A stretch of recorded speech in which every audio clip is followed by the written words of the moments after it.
Shiori was just 21 when she met Kazuhito Komatsu, a 26-year-old man who swept her off her feet.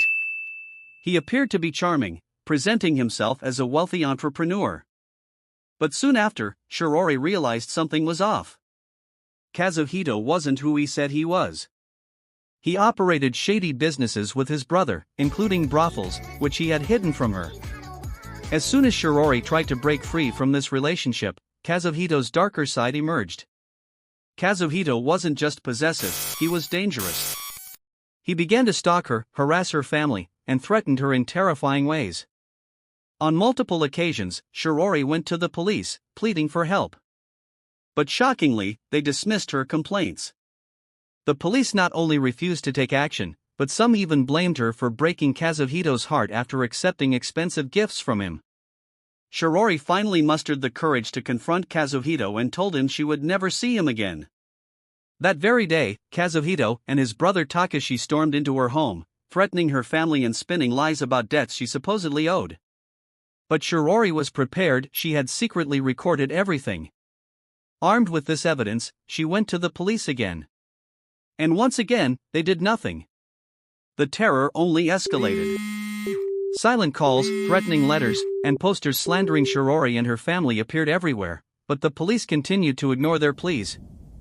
Kazuhito's obsession was reaching its peak, and he was ready to take things even further. Kazuhito's brother Takashi hired a hitman, Yoshifumi Kubota, offering 20 million yen to carry out the job. Kubota, with the help of two others, began stalking Shiori, waiting for the perfect moment to strike.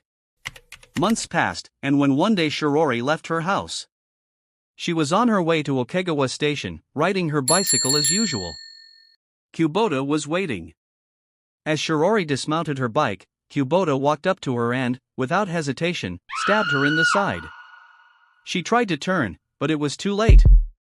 Kubota plunged the knife into her heart, leaving her bleeding on the ground. She was rushed to the hospital, but her injuries were too severe and was pronounced dead. The aftermath of her murder was almost as shocking as the crime itself. The Saitama police, desperate to cover up their incompetence, launched a campaign to discredit Shiori. They painted her as a promiscuous woman, fabricating stories about her involvement with other men. The media ran wild with these rumors, tarnishing her memory. But one journalist, Kiyoshi Shimizu, wouldn't let the truth die. He dug deep into the case, uncovering the harassment Shiori had endured and the police's negligence. His investigation blew the case wide open, and soon, the real story of Shiori's suffering became public. The Komatsu brothers, along with their hired hitmen, were arrested, and the truth finally came to light. Kazuhito, knowing the net was closing in on him, fled to Hokkaido. But his guilt consumed him. Kazuhito's body was found in a lake. He had committed suicide. He had planned his own death long before, writing a note before he had Shiori unalived. In the end, justice was served, though it came too late for Shiori.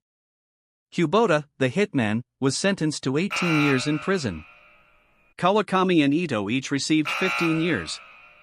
Takeshi Komatsu, the mastermind alongside his brother, was sentenced to life imprisonment, a sentence that was upheld despite his appeal.